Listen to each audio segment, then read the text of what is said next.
pummeled by asteroids, crashed into other planets, and frozen over several times. Not to mention being ruled by all kinds of crazy life forms. Sometimes it's a wonder that our blue homeworld has survived it all. But if we want to take a whirlwind tour of our planet's history, we'll have to start way back at the very beginning. Some 4.5 billion years ago, our solar system began to emerge out of a dense cloud of interstellar gas and dust. This cloud collapsed into a swirling disk of matter that got hotter and hotter and hotter until hydrogen fused into helium. And just like that, our sun was born. And baby Earth was on its way too. After the birth of our star, all the matter on the farthest ends of the spinning disk began to clump together. These clumps would be the seedlings for the planets and moons in our solar system. As they accumulated more matter, they grew bigger and more spherical. The clumps in the cooler regions of the solar system were mostly made of ice, liquids, and gases. Closer to the sun, all the rocky material formed the inner planets like Mars and Earth. This young Earth was incredibly active, volcanically speaking. It spewed out gases like hydrogen sulfide, methane, and carbon dioxide. These gases made up the very first atmosphere on our planet. Early Earth was constantly bombarded by large asteroids and comets, and soon Earth experienced an even more violent collision. Theia, a planet the size of Mars, slammed right into our young world. This epic collision threw chunks of matter all around Earth's orbit, and then gravity bound them together into what we know now as the Moon.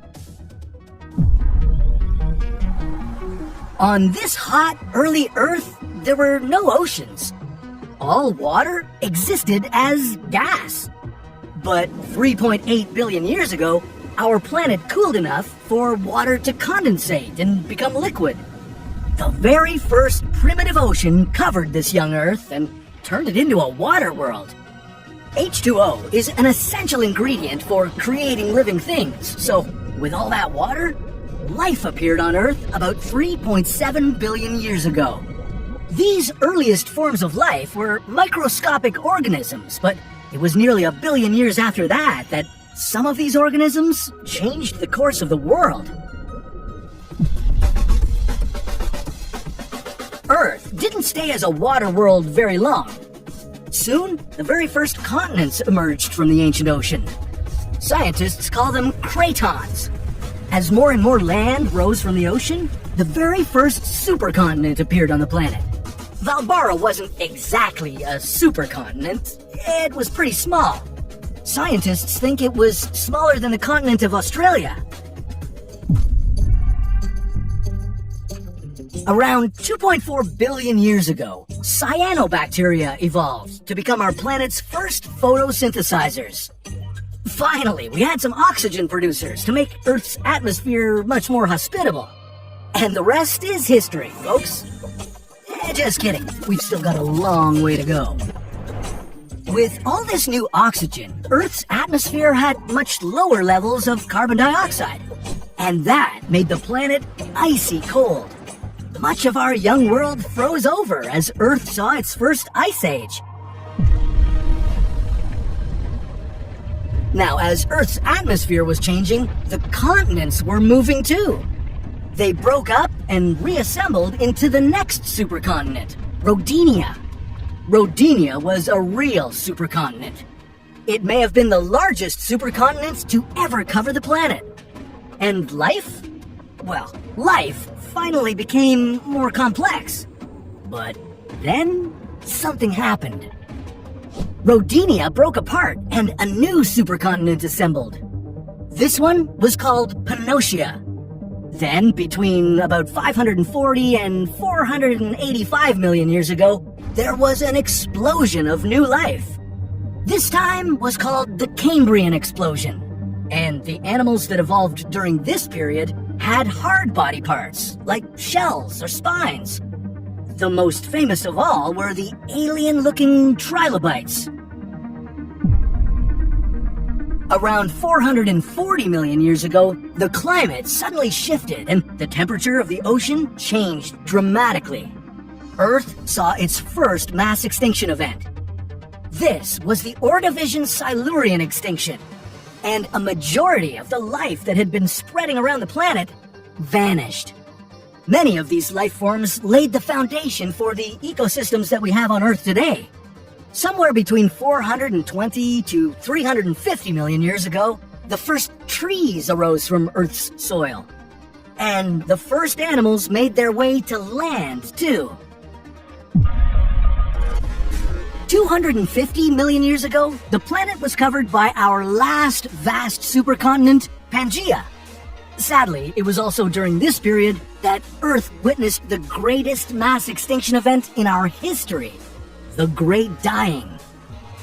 Huge amounts of greenhouse gases and accelerated global warming wiped out about 90% of all species on Earth. But this mass extinction helped pave the way for the next wave of animals to evolve.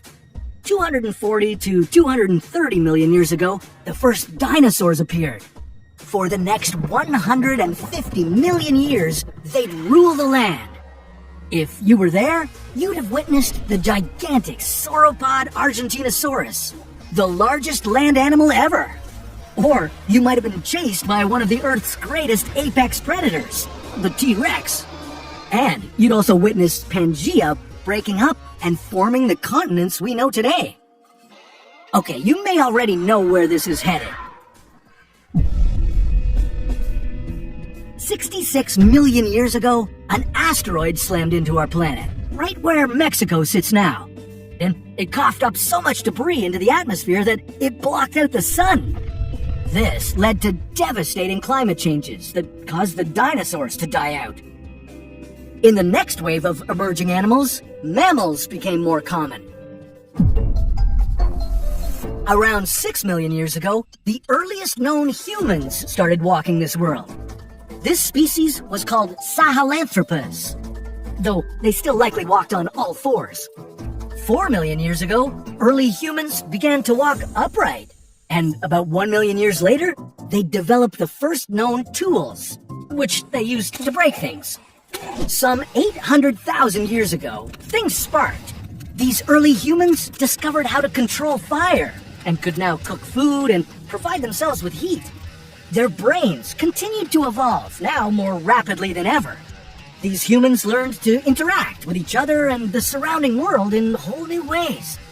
Then, between 40,000 to 15,000 years ago, all other human species besides Homo sapiens went extinct. 10,000 years ago, Earth saw its earliest farmers. These previously nomadic humans stopped wandering the planet and finally put down their roots. Jumping way forward to about 250 years ago, the Industrial Revolution took place. We went through major technological, socioeconomic, and cultural transformations. Rural-based farm societies became more industrialized urban ones. Our human population continued to grow. By 1804, we reached 1 billion. By 1927, we'd hit 2 billion. And since the 1960s, the global population has risen faster and faster to where it is now, at over 8 billion people. And now there's a new threat to human existence.